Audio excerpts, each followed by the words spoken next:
Kalau belum subscribe juga segera ya, supaya kita bisa terus mengikuti channel ini dan sehingga channel ini bisa jadi berkat dalam hidupmu. We can't thank you enough. Tidak bisa kami cukup berterima kasih. Hati kami berhutang budi selama-lamanya. Dalam kekekalan pun kami tidak bisa bayar seluruh pengorbananmu. Terima kasih Yesusku. Dengan rendah hati kami datang meminta agar Tuhan mengubahkan hati setiap kami. Dan Tuhan Yesus sampaikan firman-Mu tajam seperti pedang bermata dua dan mengubahkan kami dari dalam. Sehingga kami menjadi seperti Engkau dalam segala sesuatu. Hidup kami dipenuhi kasih, bukan dipenuhi benci. Terima kasih Yesus, kami mengasihi-Mu. Sembunyikan hamba di balik salib-Mu. Sampaikan sabda-Mu. Dalam nama Yesus, amin. Puji Tuhan, kasih Tuhan, waktu kita masuk hadirat Tuhan, itu betul-betul tiada duanya. Semoga hati Anda dan saya hari ini kenyang dengan kasih, jangan diisi dengan benci. Mari kita hidup dalam sebuah kehidupan yang hatred free. Karena kalau kita itu hidup tanpa benci, hidup kita itu bahagia sekali. Hidup tanpa dendam itu legawa. Tapi sekarang, saya mau bicara tentang balas budi, bukan dendam. Seperti saya katakan tadi, hidup tanpa benci itu mulia.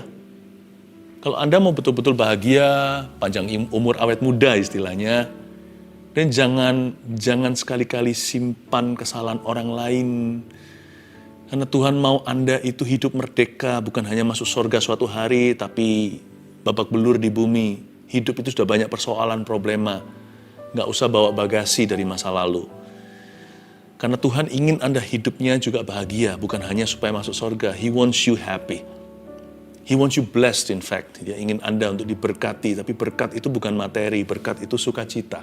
Damai sejahtera yang tiada duanya. Kejadian pasal 45 kita belajar dari seorang hamba Tuhan namanya Yusuf.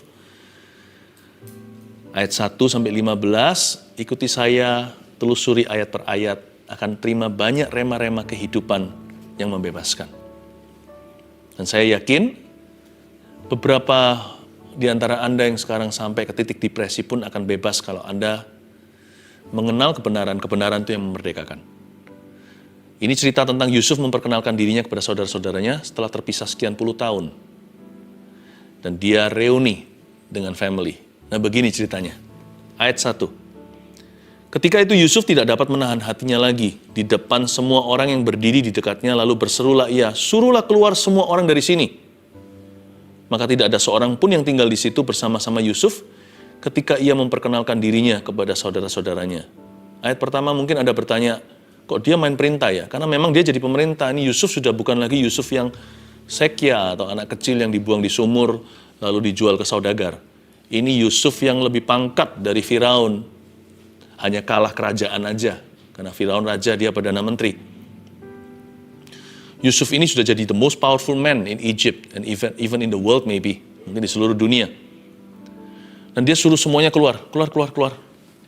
Aku mau seorang diri. Nanti saudara-saudaranya belum tahu kalau itu Yusuf. Karena udah pangling nih. Dan sekarang dia gagah. Nggak seperti model kurang gizi. Dan tentu dandanannya sudah seperti orang Mesir. Dan saudara-saudaranya belum mengenali ini siapa. Dan Yusuf tidak dapat menahan hatinya. Ayat pertama dikatakan begini, ketika itu Yusuf nggak dapat menahan hatinya. Nggak bisa nahan karena apa? Nggak tahan karena dendam, seperti orang nafsu gitu, gua balas lu. Bukan. Dia nggak dapat menahan hatinya karena Tuhan. Saya bisa buktikan di ayat 1 saja bahwa Yusuf itu hatinya was filled with God. Berisi, berbobot, itu hati diisi dengan Tuhan sendiri. Sampai dia nggak tahan, bukan mau balas dendam, bukan mau membuktikan diri.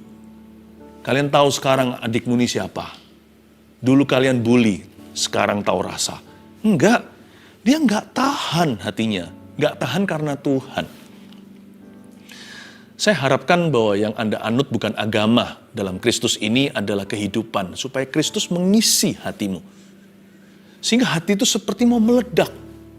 Bukan karena amarah atau nggak terima, tapi karena perasaan syukur, terima kasih Yesusku.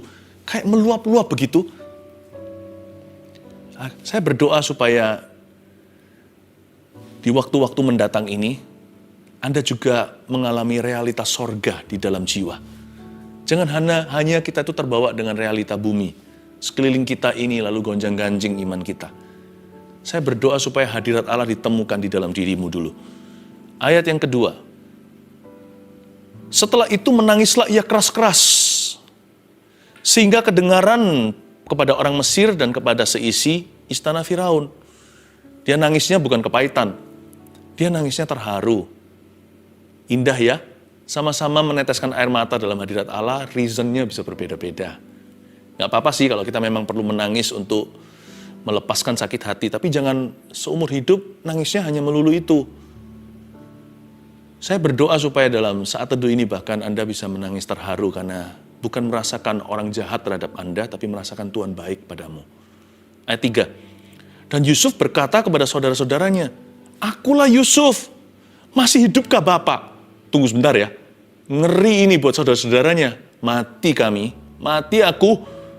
Tetapi saudara-saudaranya nggak dapat menjawabnya, sebab mereka takut dan gemetar menghadapi dia. Lah iya, karena mereka berbuat jahat. Coba bayangkan, kalau dulu Anda bully, sekarang orang itu jadi jenderal, jadi presiden, perdana menteri. Wah, apalagi dia berkuasa atasmu. Nyawamu ada di tangannya.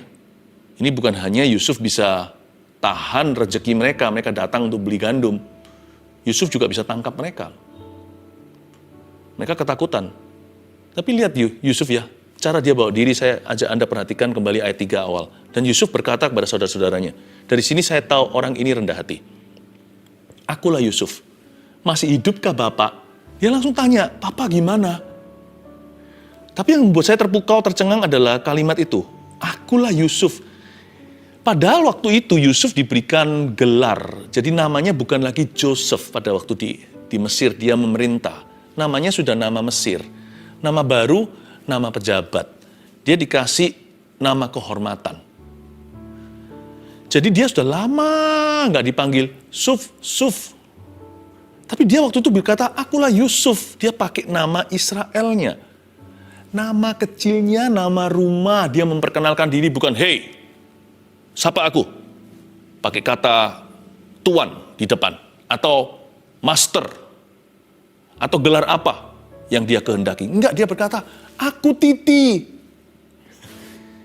Kayaknya banyak orang waktu kecil, kalau bukan anak pertama, ya, pernah kalau yang cowok ya, kalau keturunan Tionghoa, pernah dipanggil Titi. Saya dulu kecil juga pernah dipanggil Titi. Sekian tahun, Titi. Jadi bayangkan kalau dia berkata, aku Titi. Itu rendah hati. Saya beritahu ya, kenapa ada orang suka menyimpan kesalahan orang lain. Apa sebenarnya akar kepahitan? Akar kepahitan itu bukan benci, salah. Bahkan bukan kesalahan orang lain, itu hanyalah alasannya. Akar kepahitan itu pride. Kenapa orang susah mengampuni? Karena keangkuhan hati. Karena dia merasa dia itu somebody. Kok enak aku diginikan? Kok enak kamu dapat pengampunan? Kadang-kadang pengetahuan kita konflik interest dengan perasaan. Pengetahuan kita tahu, Tuhan sudah ampuni kita, dosa kita besar. Jadi kita harus ampuni orang lain, tapi setengah rela, bukan sukarela. Kita ngampuni orang itu juga tersendat-sendat. Aku tahu sih Tuhan suruh aku ngampuni, tapi kok enak? Hanya begini. Sebenarnya alasan mengapa pengampunan itu susah bukanlah rasa benci, tapi Anda terlalu cinta diri sendiri. Terlalu mengagungkan dirimu dan diriku. Itu masalah kita. Angkuh. We feel that we are somebody. Kita merasa kita ini orang gimana gitu. Kalau orang itu merasa dia nggak berharga, yang saya maksudkan bukanlah gambar diri yang kurang sehat ya. Tapi rasa nggak berharga karena merasa Tuhan itu yang layak. Kalau kita menghargai diri kita itu dari sudut pandang Allah, kita pertama-tama akan merasa terlebih dahulu tidak berharga. Sebelum Tuhan angkat harga kita, yaitu darah Yesus. Jadi harus dihancurkan dulu manusia kedagingannya sebelum manusia rohnya keluar. Dengan begitu indahnya. Yang membuat kita sulit sekali untuk berkata, I forgive you. Itu karena angkuh. Kalau kita itu merasa nggak berharga, nggak mungkin kita tuntut orang lain. Bener loh, kalau kita tuh merasa nggak layak, nggak mungkin kita itu menghakimi. Nggak mungkin kita itu merasa lebih benar atau lebih baik dari orang lain. Nggak mungkin kita itu merasa memiutangi. Kalau kita sendiri adalah orang yang sadar dia berhutang. Kalau kita menyadari kita ini hutangnya seberapa sama Tuhan, kalau kita tahu bahwa kita itu bukan hanya bangkrut, nol defisit, sampai minus, nggak mungkin kita merasa berjasa mengampuni seseorang. Nggak mungkin kita merasa memiutangi jikalau kita berbuat baik kepada orang lain yang tidak layak menerima perbuatan baik kita. Orang berhutang kok merasa memiutangi. Kalau Anda bisa memberi sesuatu kepada orang lain hari ini, itu dari hutangmu pada Kristus. Itu masih ada surat IOU atau aku hutang padamu, itu nggak selesai. Bukan dari Anda kasih pengampunan, kebaikan, kemurahan. Itu bukan dari Anda dan saya, itu dari Dia. Karena kita nggak punya, kita ini miskin di hadapan Allah. Nggak punya apa-apa. Jadi kalau sekarang dari Tuhan mau suruh kita ngampuni orang lain, Tuhan suruh kita mengasihi orang yang tidak berkenaan dengan kita, atau Tuhan suruh kita mengasihi orang yang melukai kita, kan kasihnya Tuhan. Kan kita berutang sama Dia, kita harus patuh disuruh apapun. Dan diperintahkan apapun juga. Kalau saya disuruh mengasihi seorang stranger atau seorang yang asing, yang saya tidak kenal, ya saya harus kasih. Apalagi kalau saya disuruh mengasihi orang yang dekat dengan saya, yang Tuhan percayakan. Dan kalau saya disuruh mengasihi orang yang melukai saya, ya saya harus kasih. Karena bukan dari saya kasih itu semua. Saya berhutang. Tuhan salurkan. Yusuf ini tidak merasa dirinya berharga. Aku titi kok aku titi. Cuman satu aja sih adiknya Benyamin ikut. Tapi semua yang lainnya kakak-kakaknya, aku titi. Kalau perempuan mungkin aku meme. Lugu ya hatinya ya. Padahal orang ini sudah makan asam garam, di penjara segala, difitnah. Jadi orang ini seharusnya bukan innocent. Saya rasa orang ini, namanya Yusuf, memilih begini. Dia tahu bahwa dia bukan siapa-siapa. Jadi so what kalau dia ampuni kokonya? Toh bukan dari dia pengampunan itu. Semua pinjaman. Tugasnya kan hanya berutang budi sama Tuhan. Kita bisa balas budi sama orang lain yang gak layak terima perbuatan baik kita. Itu karena kita hutang budi dulu sama Tuhan. Aku titi. Saya terharu loh tuh baca ini ayat 4, saya sampai berkata, amazing man he was. Ini orang luar biasa loh. Ini orang gak main-main loh, saya mau belajar seperti orang ini. Tapi gak langsung dia jadi hebat begitu, dia itu diproses puluhan tahun sama Yesus. Di perjanjian lama, ayat 5. Tapi sekarang, janganlah bersusah hati dan janganlah menyesali diri. Karena kamu menjual aku ke sini, sebab untuk memelihara kehidupanlah Allah menyuruh aku mendahului kamu. So sweet ya, dia bisa hibur hati mereka. Jangan susah ya, nggak usah menyesal terlalu gimana. Semua itu ada tujuannya. Karena telah 2 tahun ada kelaparan dalam negeri ini, dan selama 5 tahun lagi orang tidak akan membajak atau menuai. Maka ayat 7, Allah telah menyuruh aku. Allah telah menyuruh aku. Mendahului kamu untuk menjamin kelanjutan keturunanmu di bumi ini dan untuk memelihara hidupmu sehingga sebagian besar daripadamu tertolong. Ayat 7, mengapa dia dapat kekuatan untuk mengampuni? Mengapa dia mendapatkan power untuk melupakan?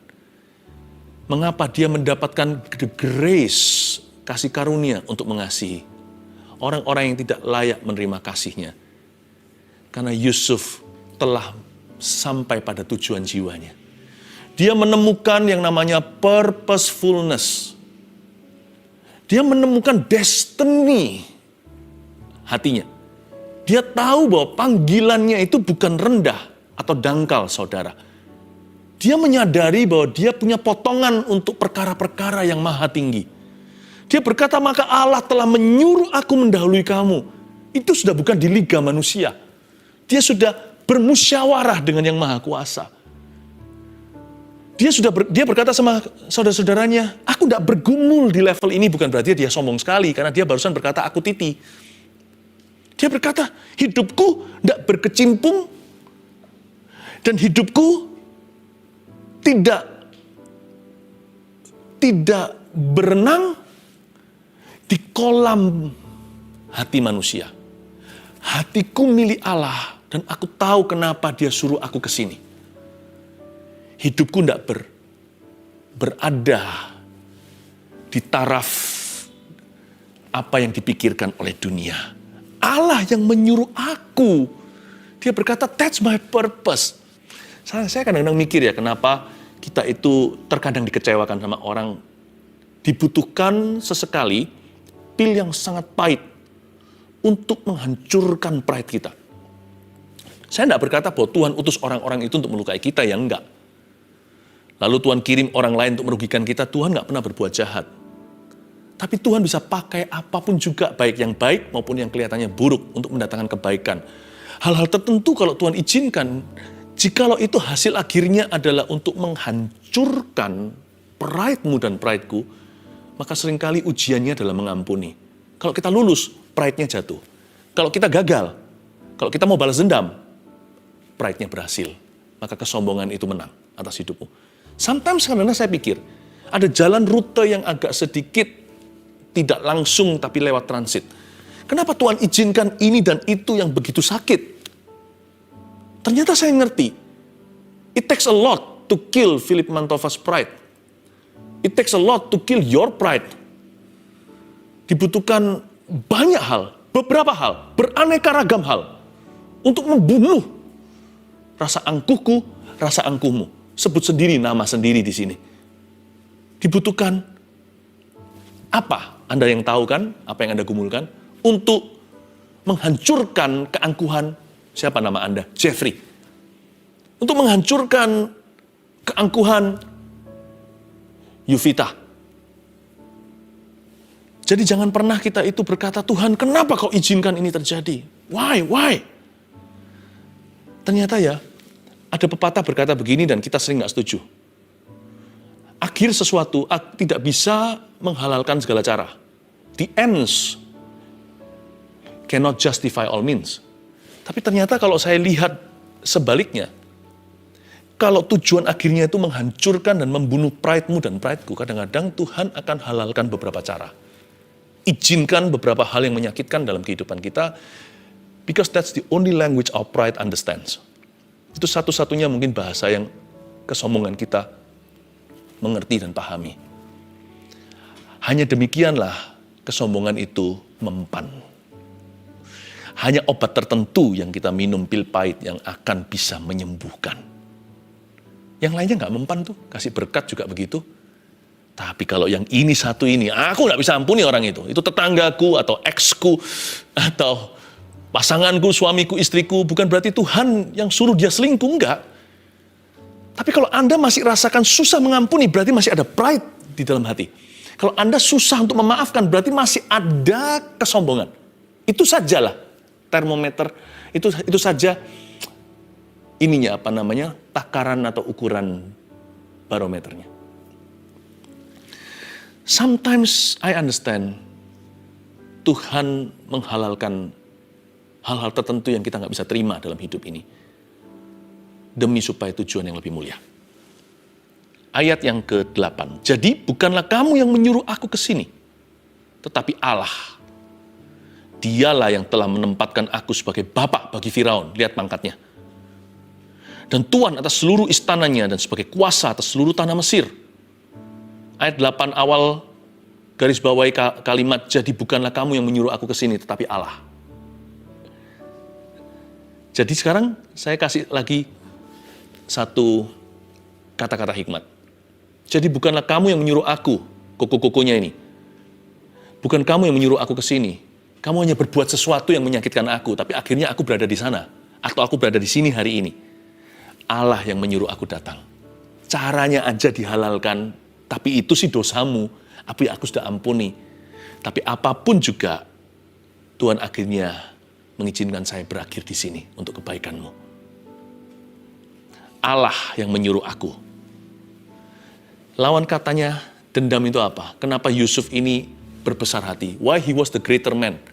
The bigger person. Kenapa dia itu orang yang lebih besar di dalamnya? Kok bisa ya dia kalahkan dendam? Karena dia tahu antibiotiknya untuk mengalahkan dendam itu sendiri adalah kasih. Lawan kata dendam itu bukan sekedar kasih. Saya tambahkan sesuatu ya. Lawan kata dendam itu justru adalah visi. Kalau kasih sih setiap orang struggle ya. Kita merasa kita ini takarannya nggak cukup. Saya nggak punya kasih seperti itu. Kadang-kadang kita sudah saking nggak tahannya kita berkata, aku bukan Tuhan. Udah, jangan suruh aku ngampuni kali ini. Aku bukan Tuhan yang maha kasih. Oke. Tapi kenapa Yusuf berhasil mengalahkan dendamnya? Karena dia mengerti bahwa lawan kata dendam itu sendiri adalah visi. Dia berkata, jadi bukan kamu yang menyuruh aku ke sini. Allah yang bawa aku kemari. Hidupnya punya visi lebih tinggi. Menurut saya itulah vaksinasinya terhadap perasaan benci. Saya jadi ingat waktu dalam hidup saya sendiri ya. Sekarang kalau saya kembali refleksi. Waktu saya bertumbuh menjadi orang dewasa dari kanak-kanak, saya berkali-kali dan keluarga saya juga dikecewakan oleh hamba-hamba Tuhan, alias pendeta-pendeta. Karena saya mikir ya, kenapa ya? Tentunya Tuhan tidak suruh mereka lah. Mana mungkin Tuhan itu utus hamba Tuhan gadungan? Enggak. Tapi saya ngerti sekarang, itulah vaksinasi saya. Gara-gara kejadian-kejadian itu, saya divaksin. Kadang-kadang alat penangkal bisa ular adalah bisa ular itu sendiri. Kadang-kadang dimasukkan cairan yang merupakan racun itu, tetapi sudah dikelola oleh laboratorium, sehingga menjadi kekebalan di tubuh kita. Makanya kalau kita divaksinasi kadang-kadang ada beberapa anak kecil yang sakit panas. Karena dia terima dulu kumannya untuk melawan kuman kemudian. Saya kadang-kadang mikir ya, Tuhan itu mau ngasih visi apa di hidup saya? Kenapa Tuhan izinkan ini itu dalam biografi atau dalam sejarah hidupku? Kenapa dikecewakan oleh hamba-hamba Tuhan? Pendeta segala. Mungkin inilah visi saya, supaya saya dikasih kekebalan terhadap kekecewaan terhadap Tuhan. Jadi saya nggak bisa kecewa dengan Tuhan. Saya nggak bisa kecewa dengan umat Tuhan. Taraf lebih tinggi hamba Tuhan aja pernah kecewakan saya kok.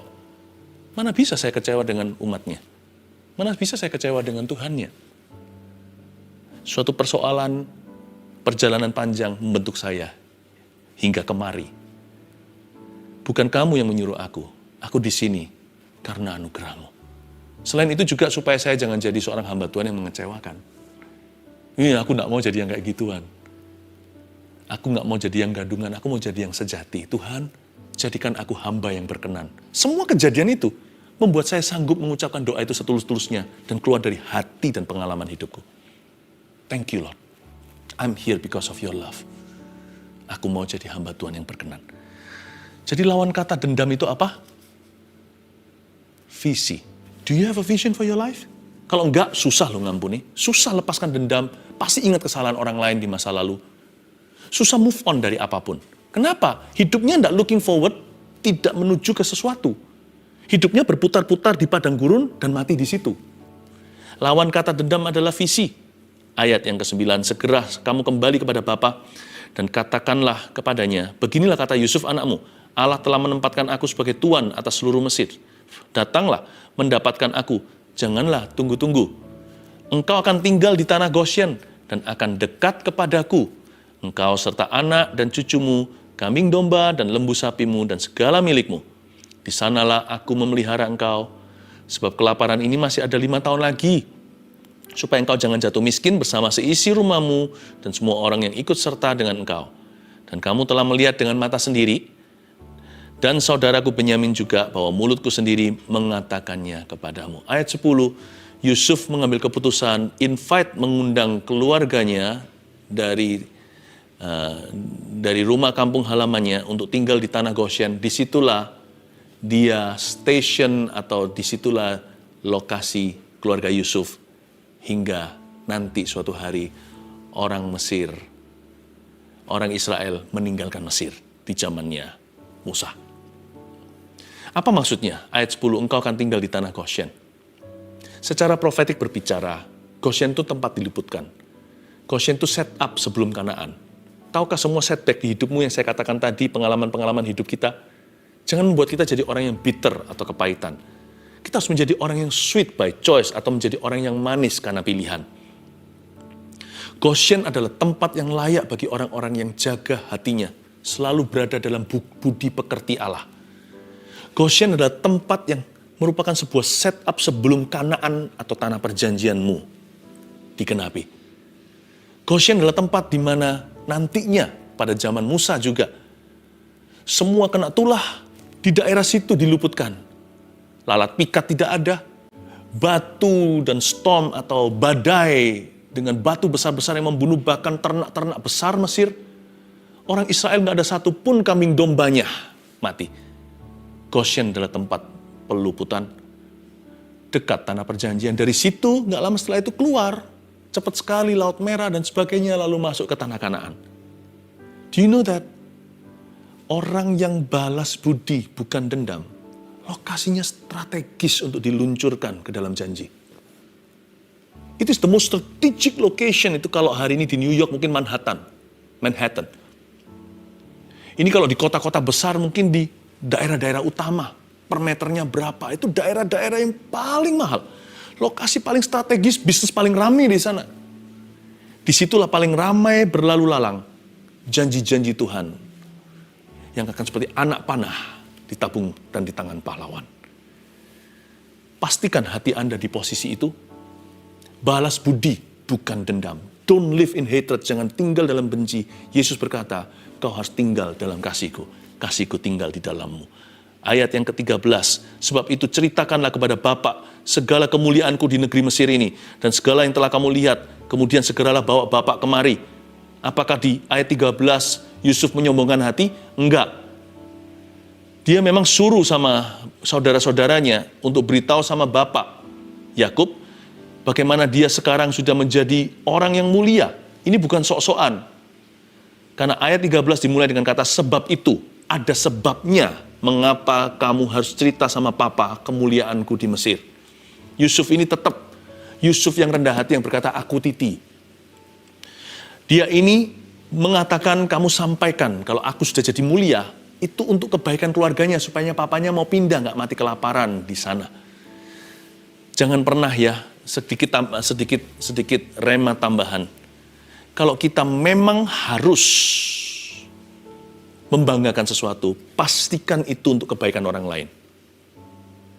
Jangan beri kesombongan itu makan. Kesombongan kita, top pride itu bisa makan dari mulut kita, perkataan yang tidak kita jaga. Careful. Lebih baik kita speak lowly of ourselves, lebih baik kita bicara rendah kalau terhadap diri sendiri. Kalau orang lain tinggikan nggak apa-apa, kalau diri sendiri rendahkan. Dan itu semua adalah sesuatu yang challenge, tidak mudah bagi kita semua, termasuk saya sendiri masih belajar. We better speak lowly. Tapi di sini Yusuf berkata, kamu beritahu sama papa, supaya papa mau pindah. Beritahu kalau aku oke. Yusuf bisa tanggung semuanya, Titi bisa tanggung semua makannya. 5 tahun ke depan, you're my responsibility, don't worry. Seumur hidupmu aku akan jaga kamu. Sekarang aku sudah mampu. Ayat 14-15 lalu selesai, lalu dipeluknya lah leher Benyamin. Adiknya nih. Dan menangislah ia, dan menangis pula lah Benyamin pada bahu Yusuf. Yusuf mencium semua saudaranya itu dengan mesra, dan ia menangis sambil memeluk mereka. Sesudah peluk-pelukan dengan adiknya, karena dia satu mama, yang lainnya kan beda ibunya. Sesudah nangis-nangisan dengan Benyamin, peluk-pelukan reuni, sesudah itu barulah saudara-saudaranya bercakap-cakap dengan dia. Ada sebuah janji ya, redemption time will come. Orang-orang yang menjaga hatinya dalam kasih, akan selalu ada saat penebusan terjadi. Yang saya maksudkan bukan Kalvari 2000 tahun lalu. Yang saya maksudkan penebusan dengan P huruf kecil. Akan ada pemulihan terjadi. Akan ada masa reuni. Ada masa di mana nanti semua kesalahan lalu itu seperti tiada berarti waktu Tuhan melawat keluargamu. Selalu ada janji, time of refreshing atau waktu penyegaran akan tiba bagi mereka yang hidup dan hatinya dijaga dalam kasih Allah. Hidup tanpa benci, hidup tanpa dendam. Orang seperti itu sedang menuju kepada janji Tuhan digenapi, dan salah satu janji itu adalah pemulihan hubungan. The time will come When you will be glorified with Christ, not someday, bukan suatu hari nanti di sorga Anda akan dimuliakan dengan Kristus. Di hidup ini, Tuhan akan nyatakan kemuliaannya. Saya nggak tahu caranya gimana, tapi orang benar akan mengalami kemenangan. Karena itu jangan hidup dalam benci, karena itu salah. Hiduplah dalam kasih. Itulah perintah Allah. Bukan dendam. Balaslah budi, sekalipun orang tidak layak menerimanya. Karena Anda berhutang budi kepada Tuhan.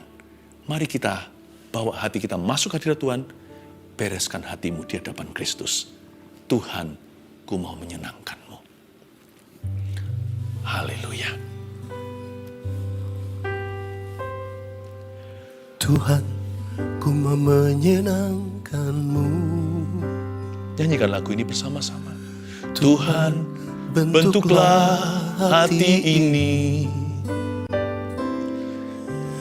jadi bejana untuk hormat-Mu. Cemerlang yang mau menyenangkan Engkau. Yes, Lord. Tuhan, ku mau menyenangkan-Mu.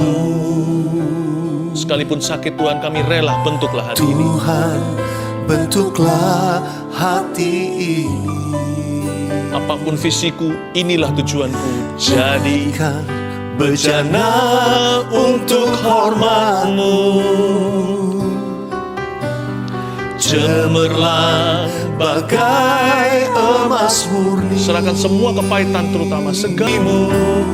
Hanya itu kerinduanku. Mari kita angkat tangan untuk menerima berkat pengembalaan. Terima kasih Tuhan. Terima kasih untuk hari ini. Berkati dengan berkat Allah Bapa, Allah Putra dan Allah Roh Kudus. Hari ini Kau ciptakan manusia-manusia yang bahagia setelah masuk hadirat-Mu. Tanpa benci, tanpa dendam, diisi dengan kasih dan dengan visi yang surgawi. Terima kasih Tuhan, inilah permulaan halaman baru bagi banyak orang dan kesembuhan bagi banyak orang sakit yang menderita. Terima kasih untuk setiap mujizat-Mu, semua karena anugerah.